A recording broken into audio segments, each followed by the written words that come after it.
Ok, ici je vous montre trois choses très importantes dans le logiciel.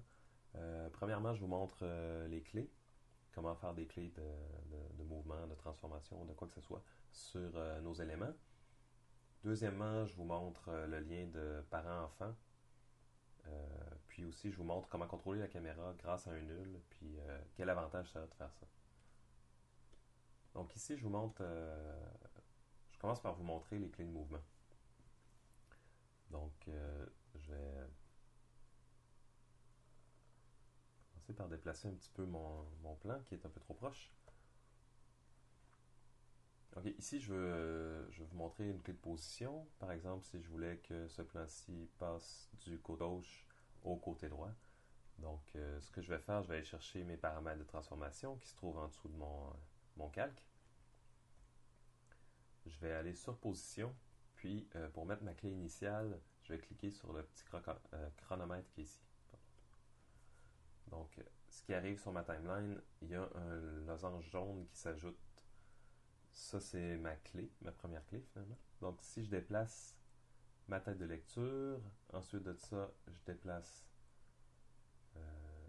mes petites maisons ici, et bien, ce qui arrive, c'est qu'il y a une interpolation de mouvement qui se fait entre les deux. Donc, voilà comment faire une clé de base.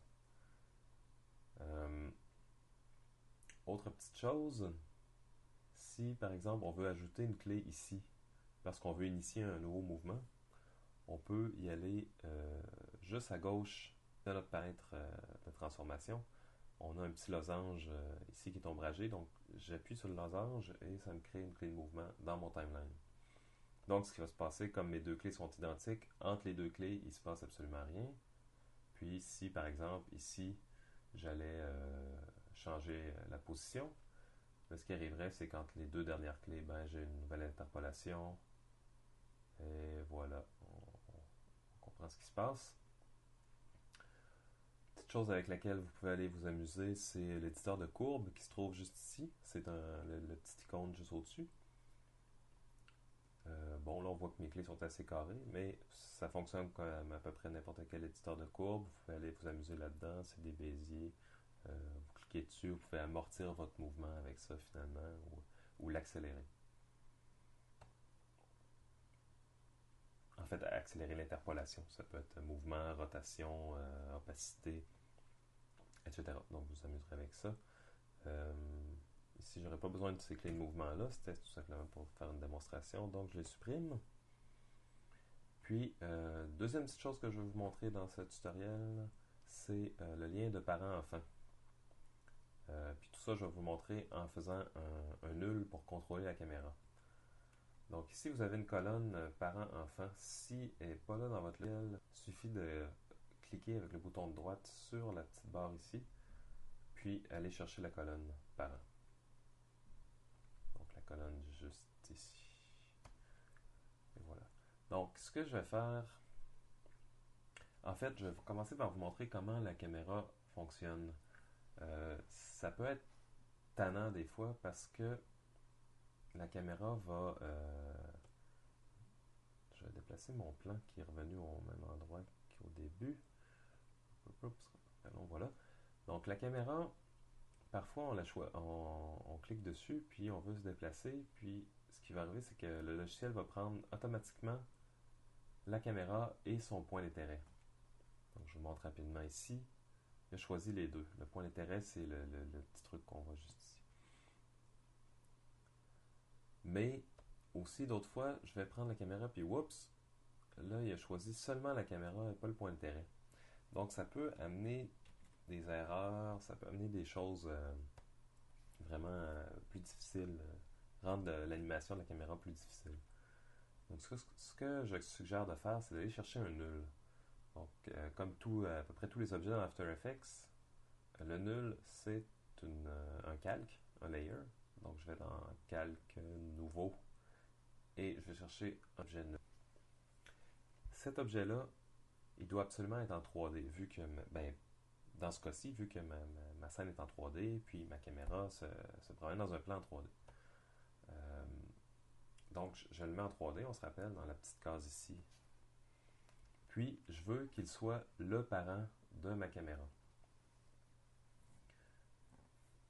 Je pourrais aller dans la boîte ici, aller chercher le nul, ou je peux aussi utiliser la petite spirale qu'on appelle le pick whip, puis aller chercher le parent. Donc la seule chose qu'il faut se rappeler, c'est qu'on est en train de sélectionner le parent et pas l'enfant. Donc il faut se rappeler de ça. Je prends le pick whip et je vais chercher le parent et non l'inverse. Donc maintenant, mon nul est le parent de ma caméra. Un autre petit avantage que ça m'amène, c'est ici, quand je suis dans ma fenêtre principale, où est-ce que je vois la vue de ma caméra, et bien, je peux utiliser directement le nul pour déplacer la caméra. Donc le nul reste au centre, mais la caméra se déplace. Donc je vous montre rapidement avec les deux vues. Je déplace le nul ici, on voit à gauche la caméra qui bouge. Je vais zoomer pour qu'on voit. Oups. Zoomer sur cette fenêtre ici pour qu'on voit plus facilement. Ok. Donc voilà, si je sélectionne mon nul, je le bouge, ben on voit la caméra qui bouge latéralement. Donc c'est plus simple pour aller mettre nos clés. On peut aller mettre nos clés de position sur le nul, puis faire des mouvements avec celui-ci. Je vais en faire un rapidement. Si je déplace mon nul à peu près ici, je vais cliquer sur utiliser le raccourci clavier P, chercher la position, cliquer sur le chronomètre, ça m'ajoute une petite clé, un petit losange, et puis j'avance un peu, puis je vais aller déplacer mon nul